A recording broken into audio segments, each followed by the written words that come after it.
പിയാസ് കിച്ചണിലേക്ക് എല്ലാവർക്കും സ്വാഗതം. എല്ലാവരും സുഖമായിരിക്കുന്നെന്ന് വിശ്വസിക്കുന്നു. ഇന്ന് ഞാനിവിടെ ഉണ്ടാക്കാൻ പോകുന്നത് റേഷൻ അരി കൊണ്ട് ഉണ്ടാക്കാവുന്ന നല്ല സോഫ്റ്റായ ഒരു അപ്പമാണ്.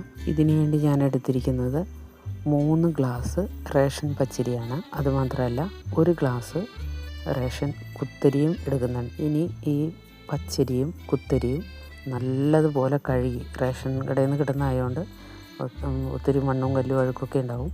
അതെല്ലാം നല്ലതായിട്ട് ക്ലീൻ ചെയ്ത് നല്ല വൃത്തിയാക്കി കഴുകി എടുക്കുക. രണ്ടും കൂടെ മിക്സാക്കി കഴുകിയെടുത്തോ കുഴപ്പമില്ല.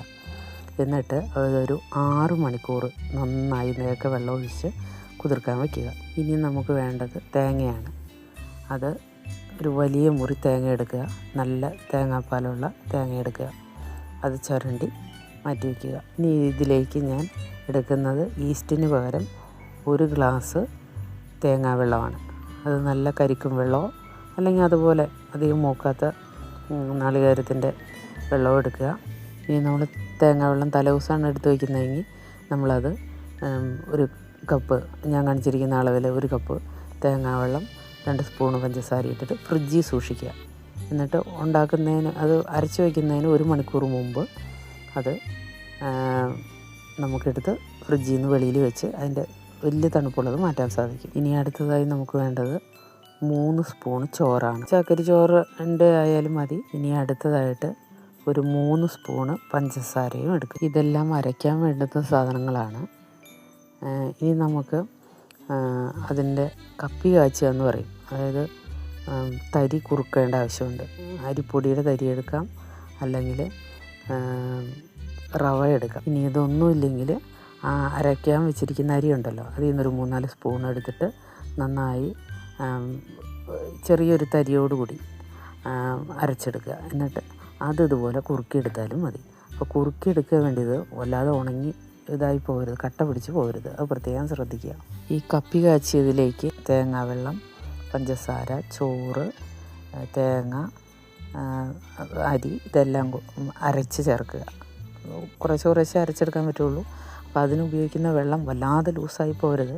ആ 1 കപ്പ് വെള്ളം പോരാതെ വരും, അതായത് തേങ്ങാ വെള്ളം പോരാതെ വരും. അപ്പോൾ നമുക്കതിന് ആവശ്യത്തിന് വെള്ളം ഒഴിക്കാൻ സാധിക്കും. അങ്ങനെ നമുക്ക് ചെറിയൊരു കുറുകിയ പരുവത്തിന്, അതായത് നമുക്ക് ഒരു ദോശമാവിനൊക്കെ നമ്മൾ കലക്കുകയില്ലേ, അതുപോലെ ആ ഒരു പരുവത്തിന് നമുക്ക് അത് അരച്ച് നല്ലപോലെ എടുക്കാൻ സാധിക്കും. എന്നിട്ട് ഈ തരി കുറുക്കിയതിലേക്ക്, അതായത് റവയുടെയോ അതല്ലെങ്കിൽ അരിപ്പൊടിയുടെയോ തരി കുറുക്കിയതിനകത്തോട്ട് ഈ നമ്മൾ നന്നായി അരച്ചെടുത്തിരിക്കുന്ന മിശ്രിതം ചേർത്ത് നന്നായി ഇളക്കി വയ്ക്കും. പിന്നെ വേണ്ടത് ചൂട് ക്രമീകരിക്കുക എന്നുള്ളതാണ്. ചൂട് കറക്റ്റ് അല്ലെങ്കിൽ ഇത് പൊങ്ങാൻ ഭയങ്കര ബുദ്ധിമുട്ടായിരിക്കും. പ്രത്യേകിച്ച് പശയൊക്കെ ഉള്ള അരിയുമാണല്ലോ. അപ്പോൾ അതുകൊണ്ട് നമ്മൾ എന്ത് ചെയ്യേണ്ടതെന്ന് വെച്ചാൽ വല്ല സെറ്ററോ അതുപോലെ നന്നായി ചൂട് നിൽക്കുന്ന പ്രത്യേകതരം ഷോളുകളോ എന്തെങ്കിലും ഉപയോഗിച്ച് നന്നായിട്ട് അതൊന്ന് പൊതിഞ്ഞ് വയ്ക്കണം. ഞാനിതൊരു രാത്രി 11 മണിയൊക്കെ ആകുമ്പോഴാണ് അരച്ച് വയ്ക്കാറ്. അപ്പോഴാണ് എനിക്ക് സമയം കിട്ടുന്നത്. അരച്ച് വയ്ക്കും. എന്നിട്ട് രാവിലെ ഒരു 7-7:15 സമയത്തിന് ഉണ്ടാക്കാൻ തുടങ്ങും.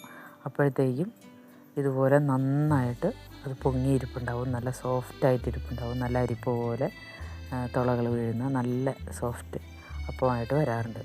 റേഷൻ അരി കൊണ്ട് ഇതിലും കൂടുതൽ സോഫ്റ്റായിട്ട് ഉണ്ടാക്കാൻ പറ്റത്തില്ല. ഈ ഒരു അളവിൽ നല്ല സോഫ്റ്റുമാണ്, നല്ല രുചിയുമാണ്. ആ രൂപത്തിൽ നമുക്ക് ഉണ്ടാക്കിയെടുക്കാൻ പറ്റും. ഇവിടെ കണ്ടതുപോലെ നല്ല സോഫ്റ്റ് അപ്പം ഉണ്ടാക്കിയെടുക്കാൻ പറ്റും. ഒരു കുഴപ്പമില്ല. വലിയ വില കൂടിയ അരിയൊന്നും മേടിക്കണമെന്നില്ല. നമ്മുടെ വീട്ടിലെ റേഷൻ അരി കൊണ്ട് തന്നെ നമുക്കുണ്ടാക്കാം. മാത്രമല്ല ഈസ്റ്റ് ഒന്നും വേണ്ട.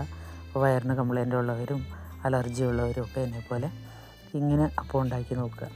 അപ്പോൾ ഒരു സങ്കടവും വേണ്ട. നല്ല അപ്പം നമുക്ക് ഉണ്ടാക്കിയെടുക്കാൻ പറ്റും റേഷൻ അരി കൊണ്ട് തന്നെ. ഇന്നത്തെ ഈ ടിപ്സ് നിങ്ങൾക്ക് ഇഷ്ടപ്പെട്ടു എന്ന് തോന്നുന്നു.